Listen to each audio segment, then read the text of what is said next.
1, 2, 3, action. Chad, happy birthday. For the next 30 minutes, I'm going to talk to you about the origin of our relationship. You know, we've been a couple for a long time. A couple of guys, that is. And I just want to kind of go through a little bit of a chronological history of where we are, where we've been, and where we're going. So allow me to introduce myself. Just kidding. So the first place that I saw Chad, tale as old as time, 2009. Chad and I met. If you ask Chad, he would probably say he saw me shopping with my mom at the bookstore, and that I sang Hootie and the Blowfish with the RA that everyone fucking hated.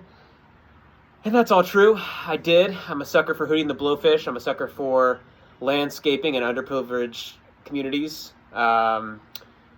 So I did all those things. And I don't know, Chad and I just kind of hit off pretty quick, Neither of us were really like party guys then. We're not really party guys now, but we're just like a couple of guys, And we like to have a good time. So we got off on the right foot pretty quickly. So the neighborhood help day freshman year, he always gave me crap about shopping with my mom. I remember Chad hitting the fire alarm and telling me about that story. And I remember him having some trials and tribulations with Matt Back, which led me to being like, let's get Chad involved. I roomed with Schroeder freshman year. That wasn't even supposed to happen. This is a little bit like serendipity that even took place. And so I told Schroeder, we need to get this guy Chad and get your Jewish friend Sparks. We should all form a team together. We should be a cohesive unit. So it took some time, and then sophomore year, bada bing, we're in U-Haul, which to me is where the story really takes off.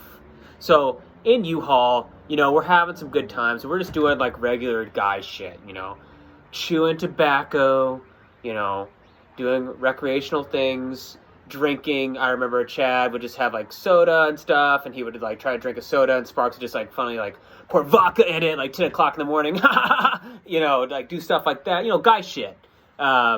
I remember that, but one of the things that stick out most to me about sophomore year in U-Haul was the stink bait incident, where Chad had some type of like goop, and he was rubbing it underneath the doors of some of our dormitories, and we all thought it was funny. We all helped him do it. We all thought it was hilarious. And then we had like these like, we had like these like alphabet things that you like put on the refrigerator on our doors because we were supposed to have kids coming in, and people called me daddy, so we put that daddy's cock on the door. So long story short, Chad, you'll remember this, I'm kind of like paraphrasing here. We had to have a come to Jesus meeting with the RA and the administrative people at Marion, and fucking Kyle, who was for some reason talking down to us as an administrative person. I don't know what that was, but he was doing it. And they were like, okay, someone rubbed human feces all over the walls and all over the doors. And it just made it sound like this is a fucking psychopath just in the dormitory just rubbing shit all over the walls everywhere. And I don't know, to this day, it makes me laugh out loud. Also, like, the fact that like someone's door says daddy's cock was kind of funny. Now as a father, a little bit weird, but still funny. I think it's still funny.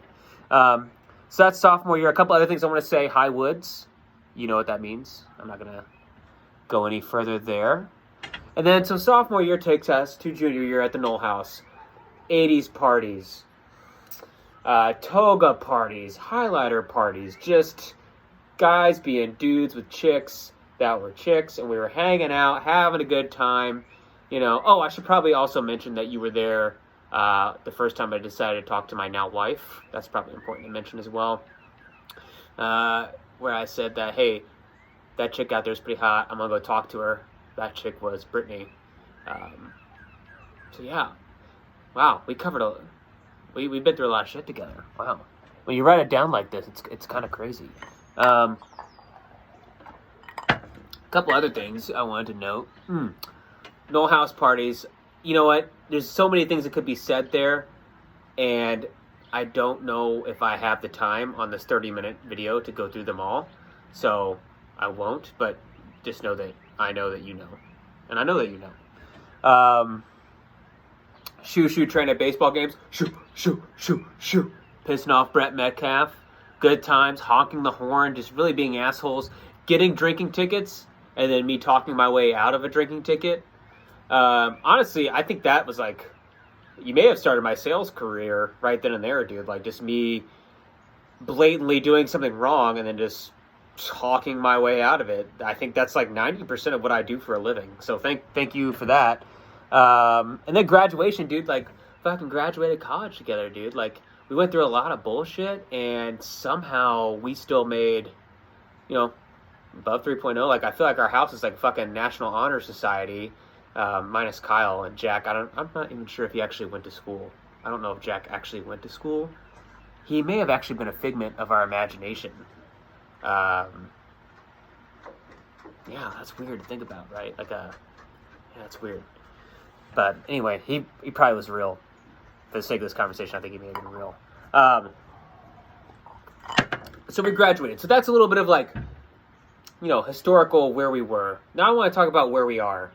Married, kids, Abigail, beautiful wife, Brittany, beautiful wife, Charlie, beautiful boy, Daphne, beautiful girl. Our kids are now to the point where they're going to play together. And we have become fathers. We're rad dads.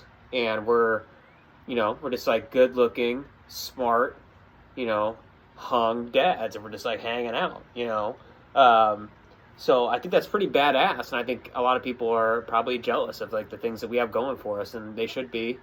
And I'm totally fine with that. Like we're in a really fucking good spot. We're 30 years old and we're on a good path. So that's where we are. Now I want to talk about where we're going. Where I see us going is our children will continue to play. We may have another one or two here. Maybe you'll have three. Maybe we can both get two types of dogs that actually can hang around each other at the same time. That would be cool without, like a full-on dog fighting ring. That would be sweet. More vacations. I didn't even bring up the cruises, but, those are things that could happen in the future, things that have happened in the past, history repeating. I don't know. Do you? I don't know. But really where I see this going is just, like, getting old, dude. You'll get gray hair before me, obviously.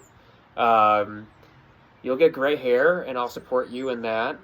And you'll age, and I will somewhat age. And, it's going to be great. We'll have kids, and then eventually we'll be empty nesters, and we can get... basically just like kind of revert back to our 22-year-old selves and puking on each other and going out and partying and traveling. So I guess what I'm trying to say is life has a funny way of going for full circle.